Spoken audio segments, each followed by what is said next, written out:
What is up, everybody? It is Alex from Heavy New York, calling from the quarantine zone again. And on the phone, we got Rolf of Running Wild. Thanks for being here today, man. It's great to have you here.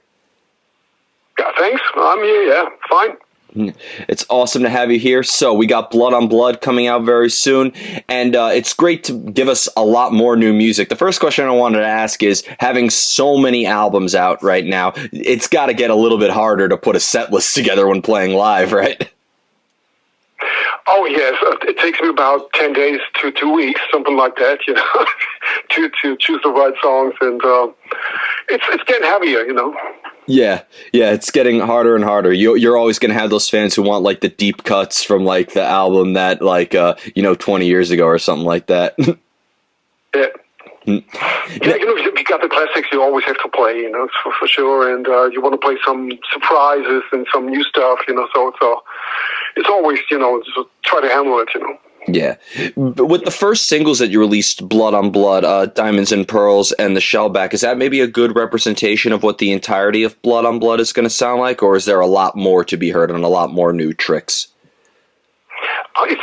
To be honest, it's 10 completely different tracks, so you really can't pick one song and say this is, it stands for the album. It's pretty different to all the albums beforehand, because all the facets and the different kind of styles on the album, there was never that kind of bigger, kind of range of different styles on an album of Running Wild, like on this new album, Blood on Blood. Mm-hmm. Was that like a preconceived idea? You wanted every track to sort of play by its own rules, or did it kind of just happen that way? It started out when, the first track that I wrote for the album was Blood on Blood, the title track itself. And it was pretty much when I did the final mix for Rapid Foray. So it's a long time ago. And, and the next idea that came around was the basic idea for Say Your Prayers and for Wild Wild Nights. So 3 completely different songs. And so I figured out that album would be special in a way. And it took a long time to choose the right songs that could make the album. There were about 20 songs in the pool, I would say, until I really, could pick out the 10 songs that make the album now, today. And before I did the single, and then was clear, okay, these 10 tracks will make it.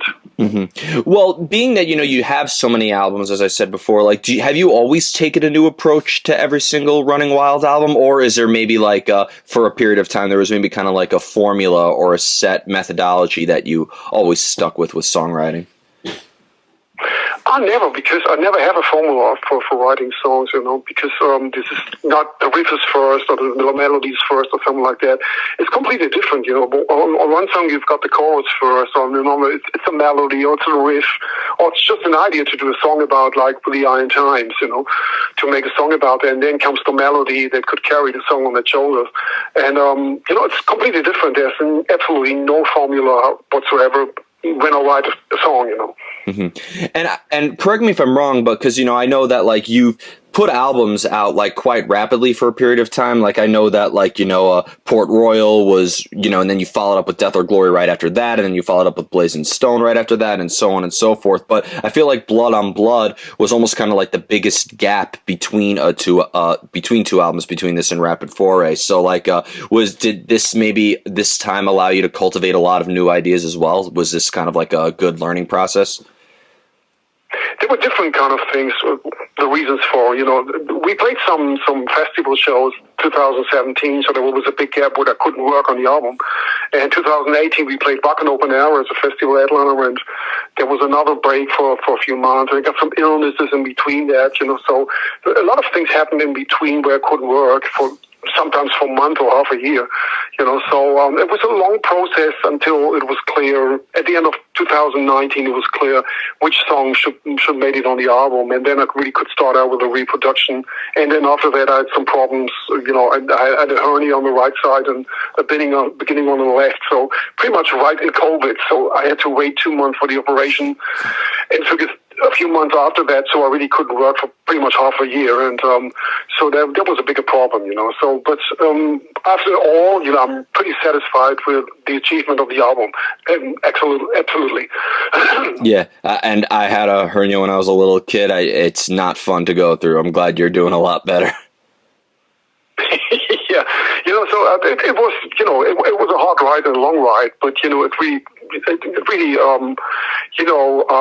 took out as a great thing, because I'm pretty proud of the album, and it has the best production Running Wild I ever had, and I really could had the time to work out the album. And the funny thing is, I was pretty much about finishing the album, and I got a call from Ollie Hahn from SPV, and he said, okay, we had to push over the album for 2 months to bring it out later because of several reasons. So you have 2 months more until you handle over the tape. And I was pretty much finished, so I had really 2 months just for work on the last small details, which I was not really satisfied with. So give it the last 5% of the quality the album has now. Yeah, well, I consider this definitely to be one of, if not the best Running Wild album, so I know that the wait was 100% worth it, and that's my opinion.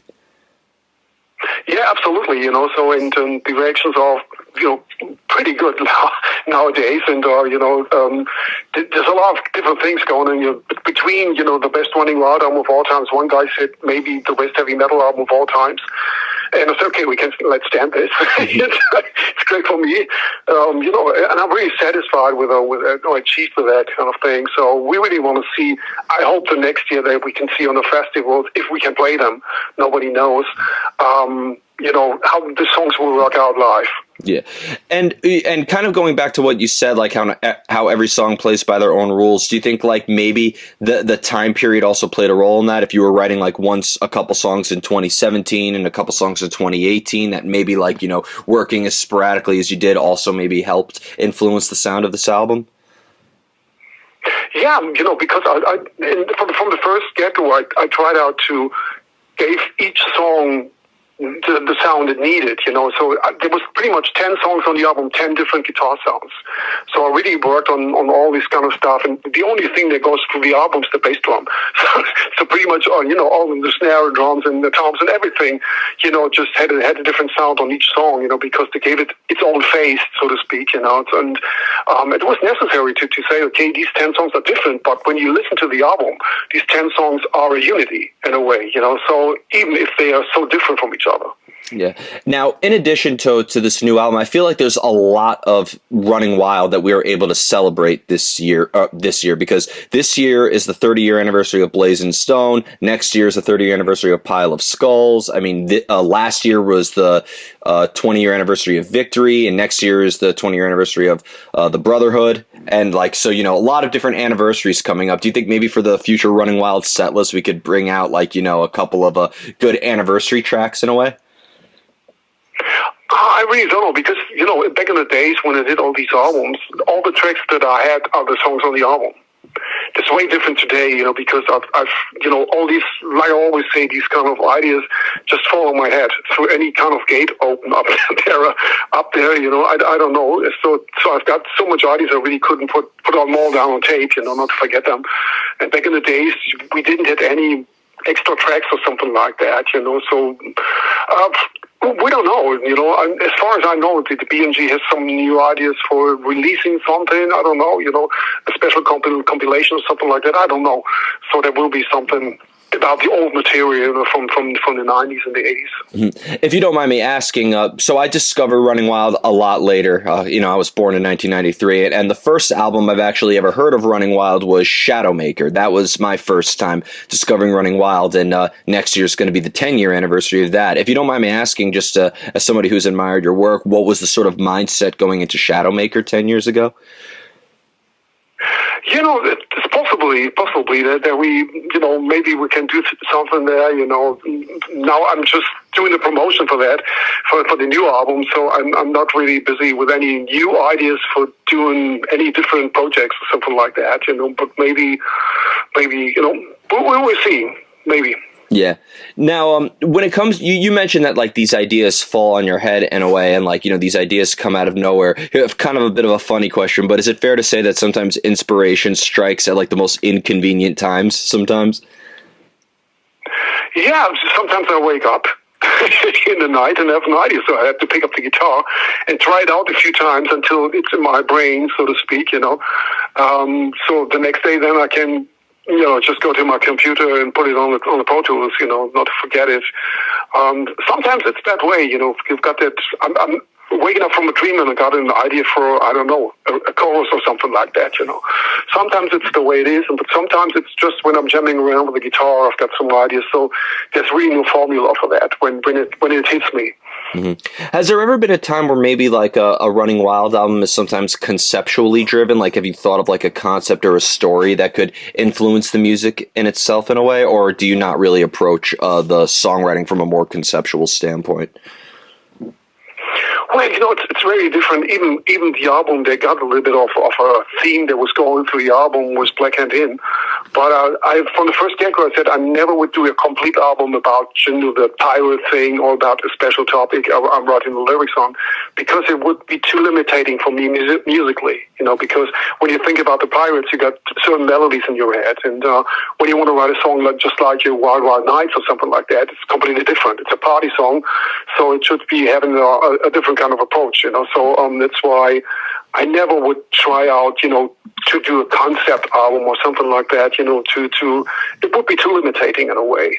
Yeah, and I think there's also a big difference between something being conceptual and something being a concept album in a way. I think, I think your music has enough meaning and a lot of captivating lyricism to the point where it's fair to say your music is open to interpretation, right? Yeah, absolutely. So because, it's always, music is always about emotion in the first place, and you can see a song from different views in a way, Sometimes you understand it that way, and the other guy's saying it's completely different kind of view about that, Yeah. Now, I have yet to see Running Wild live, and I really hope that that you could bring Running Wild to the States again one day. But I was wondering, like, is there maybe a similar energy that you put into your live presence as you do when you're songwriting, or do you consider playing live and songwriting two completely separate arts altogether? They are completely different, because in the first place, Running Wild is a solo project with hired guns. And this is the case when we do a record, because I'm the songwriter, I'm doing all this kind of stuff, and PJ is adding his guitars and this part of the vocals, which is recorded at his studio, and then Michael's doing the drums now, and I'm playing the bass myself, so all is not supposed to play the bass. But when it comes to live, it's still a solo project, but when the four of us coming together, it's a real band. When we hit the stage, it's a band with full 4 members, and everybody's putting his part into the show and having his part in the show. So this is a kind of chemistry which is there, even if we are 4 completely different people. But when we play together, this unity and this kind of chemistry between us that makes the band run, and everybody that saw us live so far in that lineup says exactly this. They said, it's wow, what is that? I saw the band 10 times or something like that. I never saw them so strong. Wow. And I got to ask this too, because playing live is, it's obviously an exhilarating thing. And then, you have to focus on crowd interaction and stage presence. Do you almost feel like you have to practice stage presence as much as you have to practice the song itself? Yeah, we didn't play thousands of shows or something like that, but we rehearse a lot. When we played, for instance, when we played in Bakken, we had about 2 months just rehearsing for that, and everybody knows exactly what to do. The band is really pumping then, and when we hit the stage, the band is well prepared, and it's the kind of energy level which is there, and the big show comes to that, with a big pyrotechnic and a big stage set and all the big lighting what we have and all these kind of things, which make the show also, because it's also a visual thing. Running Wild is also a visual band. Yeah, and that led me perfectly into my next question, because being a visual band, I mean, was this like an image that you've always thought of, even back to like the formation of Running Wild in a way? Was this something that you've always, an image that you always had in your mind, or did this image of what a live show is supposed to be kind of develop as you wrote more albums and further explored your career? Well, everything came about when we started the band under this name Granite Heart, which became later Running Wild in '76, and we were all big Kiss and AC/DC fans. So we were really pretty much into that big show with with the pyrotechnics and the stage set and all these kind of things, and the big lighting and all these kind of things. And we always wanted to put him out a big show. There was the main part where we started Running Wild. It was always part of our DNA, what we did. And then in '87, this pirate thing appeared and, became also part of our DNA and became what Running Wild was standing for, So we always be a big show band, but also we had a big view on the music itself, to make it work. Mm-hmm. And the final question I wanted to ask you is, going back way to the formation of Granite Heart, and, I feel like coming from Germany, it's always, especially at that time, it was a great time to start a band in the wake of bands like Accept and Sodom and Halloween and Creator and so many other great bands. I mean, was Granite Heart or Running Wild at the time, were you guys affiliated with a German scene in a way, or was there really not a scene that you were so much associated with? When we started out with Granite Heart in '76, there was no scene at all. There was no club circles or, no support from the press or what else. There was nothing. But that changed pretty much in the early '80s when all these fanzines came around and the radio shows, the smaller ones, that really supported the band. So when we started out there, so playing some shows in Hamburg and around Hamburg. And that was the starting point for everything. So we were pretty much on the frontier, because we did everything for the first time. Even, Accept and Scorpions were there, but they had a major deal, so we didn't have that. So we had to find our own way. And there was an interesting time because, then all these fanzines came up, all these bands came around. There was a real scene starting up in the early '80s, mid '80s, something like that.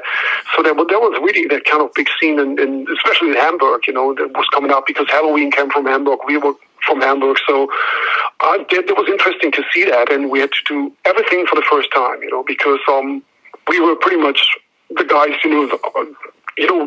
inventing everything, sort of, so to speak. Definitely. So before we go, I want to thank you so much for your time today. Is there just anything else with Running Wild that you would like to promote with the release of Blood on Blood? Can you please bring Running Wild to the States one day? We would love to have you here.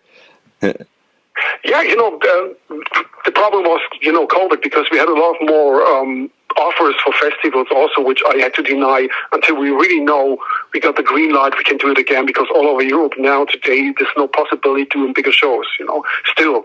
And so we really have to wait until we really can do them, and then we can talk about anything.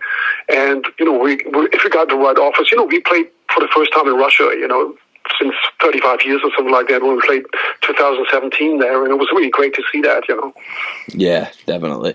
So thank you so much for your time today, everybody. We are here with Running Wild. Be sure to check out Blood on Blood. This is Alex from Heavy New York, and we will see you next time.